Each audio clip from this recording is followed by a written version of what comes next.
انہوں نے گھڑیاں مرمت کرنے والی ایک چھوٹی سی دکان بھی کھول رکھی تھی۔ چچا زاد بھائیوں کو کھیلتا دیکھ کر بابر بھی بچپن سے ہی کرکٹ میں دلچسپی لینے لگا۔ اعظم صدیقی کے پاس ایک ٹوٹی پھوٹی CD-70 موٹر سائیکل تھی۔ JP ڈومنی نے پیش گوئی کی کہ یہ لڑکا ایک دن بہت بڑا کھلاڑی بنے گا۔ دونوں کا کہنا تھا کہ ان کے پاس مطلوبہ جوتے موجود ہی نہیں۔ بابر اعظم 5 اکتوبر 1994 کو لاہور میں پیدا ہوئے۔ یہ گھرانہ اندرون شہر میں مقیم تھا۔ ان کے والد اعظم صدیقی کا تعلق لاہور سے ہی تھا۔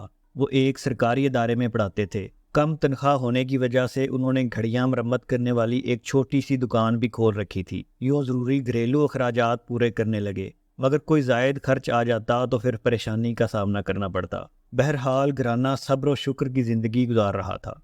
اعظم صدیقی کے بڑے بھائی محمد اکمل صدیقی ایک کرکٹ اکیڈمی کے منتظم تھے۔ انہوں نے اپنی نگرانی میں اپنے ایک بیٹے کامران اکمل کو کرکٹ سکھائی اور اسے عمدہ بلے باز اور وکٹ کیپر بنایا۔ جب بابر اعظم 8 سال کے تھے تو 2002 میں کامران اکمل کو پاکستان کی قومی کرکٹ ٹیم میں شامل کر لیا گیا۔ کامران کا چھوٹا بھائی عمر اکمل بھی ایک بہترین بلے باز کے طور پر سامنے آئے۔ چچا زاد بھائیوں کو کھیلتا دیکھ کر بابر بھی بچپن سے ہی کرکٹ میں دلچسپی لینے لگا۔ اس نے محلے کی گلیوں میں کھیل کا آغاز کیا۔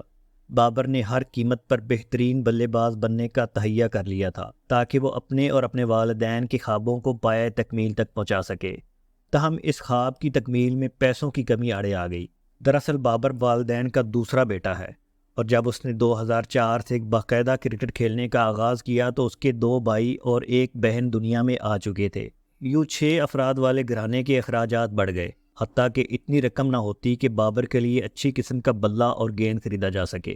بابر کی خوش قسمتی کہ اسے ہمدرد اور بہترین والدہ بھی نصیب ہوئیں۔ ان کی والدہ بھی روزمرہ اخراجات میں سے کچھ رقم بچا کر ان کے لیے بلہ، گیند اور گلوز وغیرہ خریدتی۔ یوں والد کے ساتھ ساتھ نرم و شفیق والدہ بھی بیٹے کی مدد کرتی رہیں تاکہ وہ اپنے سارے خواب پورے کر سکے۔ بابر 13 سال کا تھا کہ ایک کرکٹ کلب میں تربیت پانے لگا۔ کلب والوں نے اس کی مالی حیثیت دیکھتے ہوئے بہت کم فیس رکھی تھی۔ اعظم صدیقی کے پاس ایک ٹوٹی پھوٹی CD-70 موٹر سائیکل تھی، جس پر وہ بابر کو وہاں چھوڑنے جاتے اور وہاں پر بیٹھ کر اس کا انتظار کرتے۔ کلب والے کبھی کبھی دوپہر کا کھانا کھلاڑیوں کو کھلاتے تھے۔ ادھر اعظم صدیقی کے پاس صرف ایک انسان کا پیٹ بھرنے کی رقم موجود ہوتی، لہٰذا جب بابر کو کھانا نہ ملتا تو وہ اسے کھلا دیتے اور یہ بہانہ کرتے کہ انہوں نے کھا لیا ہے۔ یوں بیٹے کا مستقبل سنوارنے اور بہتر بنانے کے لیے باپ قدم قدم پر قربانیاں دیتا رہا۔ انہی دنوں ستمبر 2007 میں جنوبی افریقہ کی ٹیم پاکستان کے دورے پر آئی۔ اسے لاہور میں ایک ٹیسٹ اور ایک روزہ بین الاقوامی مقابلے کھیلنے تھے۔ تب کامران اکمل قومی کرکٹ ٹیم کا حصہ بن چکے تھے۔ ان کی سفارش پر بابر کو مددگار لڑکے کے طور پر رکھ لیا گیا۔ چنانچہ پاکستان اور جنوبی افریقن ٹیموں کے مقابلے کے دوران بابر نے مختلف فرائض انجام دیے۔ یہ تجربہ بابر کے لیے خوشگوار ثابت ہوا۔ اس نے جانا کہ دوران کھیل عام حالات میں اسٹیڈیم کا ماحول کیسا ہوتا ہے، اعلیٰ سطح پر کرکٹ کیوں کر کھیلی جاتی ہے، بلے بازوں اور بالروں کا کھیل دیکھ کر ان کی خوبیاں اور خامیاں کیسے جانی جاتی ہیں۔ غرض 13 برس کے لڑکے کو مددگار لڑکا بن کر بھی سیکھنے کے لیے بہت کچھ مل گیا۔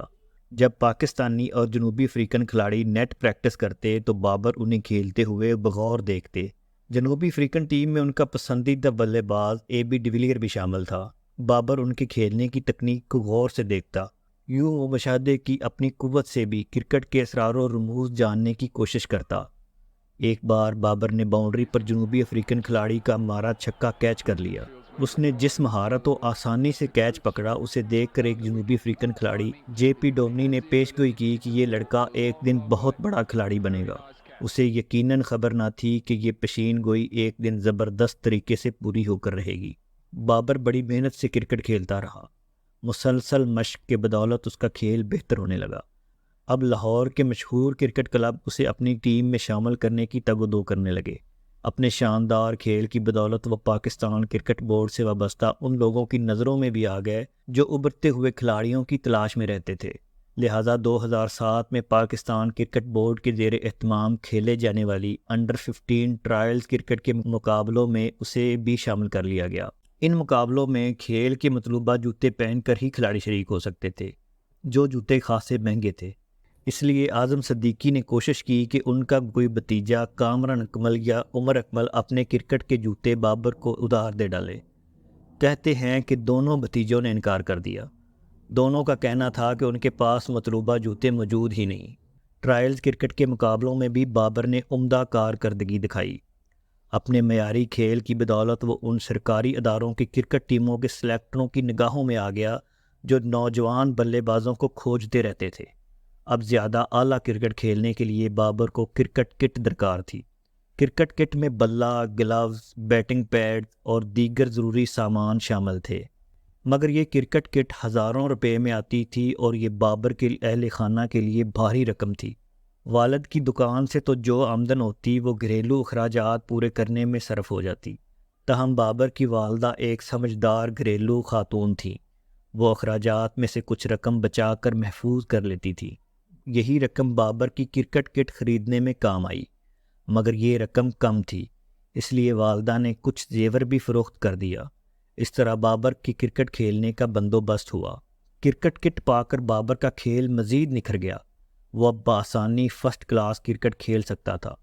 اللہ تعالیٰ نے کرم فرمایا، ماں باپ کی دعائیں اور قربانیاں رنگ لائیں، اور 2010 میں زرعی ترقیاتی بینک کی ٹیم میں اسے شامل کر لیا گیا۔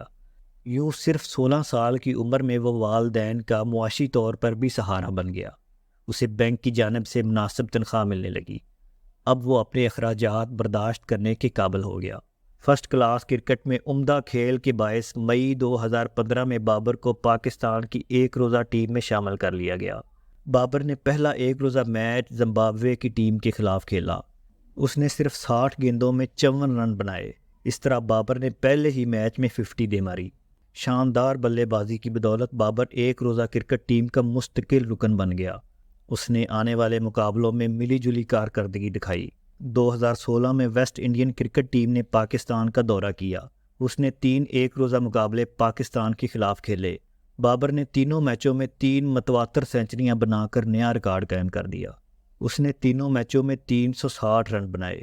یوں وہ ایک روزہ کرکٹ مقابلوں میں 3 میچ والی سیریز میں سب سے زیادہ رنز بنانے والا بلے باز بن گیا۔ کل کا جو لڑکا کھلاڑیوں کو گیند اٹھا کر دیتا تھا، اب بہترین بلے باز بن کر دنیا والوں کو اپنی صلاحیتوں کے جوہر دکھا رہا تھا۔ اس نے اپنی شاندار کارکردگی سے اپنا اور اپنے خاندان کا نام ہی روشن نہیں کیا، بلکہ ملک و قوم کے لیے بھی باعث فخر بن گیا۔ اس نے بین الاقوامی کرکٹ میں سبز ہلالی پرچم شان، آن اور بان سے لہرا دیا۔ انٹرنیشنل کرکٹ کونسل نے بابر اعظم کو ایک روزہ کرکٹ میں بہترین کھلاڑی کے اعزاز سے نوازا۔ کرکٹ کونسل نے اسے سرگار فیلڈ سوبرز ٹرافی عطا کی۔ 2023 میں بابر کو حکومت پاکستان کی طرف سے ستارہ امتیاز سے نوازا گیا۔ بابر کرکٹ کے کھیل اور اشتہاروں میں کام کر کے اب ماہانہ لاکھوں روپے کما رہا ہے۔ اس کا شمار دنیا کے بہترین بلے بازوں میں ہوتا ہے۔ وہ اگلے 10 سال تک کرکٹ کھیل کے مزید نئے ریکارڈ بنا سکتا ہے۔ اس صورتحال نے بھی اس کو مغرور و متکبر نہیں بنایا۔ وہ اب بھی انکسار پسند اور سادہ مزاج ہے۔ یہی انداز فکر و عمل ایک انسان کو اللہ تعالیٰ کی بارگاہ میں مقبول بناتا ہے اور اسے دوسرے انسانوں سے ممتاز و منفرد مقام عطا کرتا ہے۔ دوستو، امید ہے کہ آج کی ویڈیو آپ کو پسند آئی ہوگی۔ اس طرح کی مزید ویڈیوز دیکھنے کے لیے ہمارے چینل کو سبسکرائب کریں، اور اگر ویڈیو آپ کو پسند آئی ہے تو اس کو لائک ضرور کر دیں۔ اللہ حافظ۔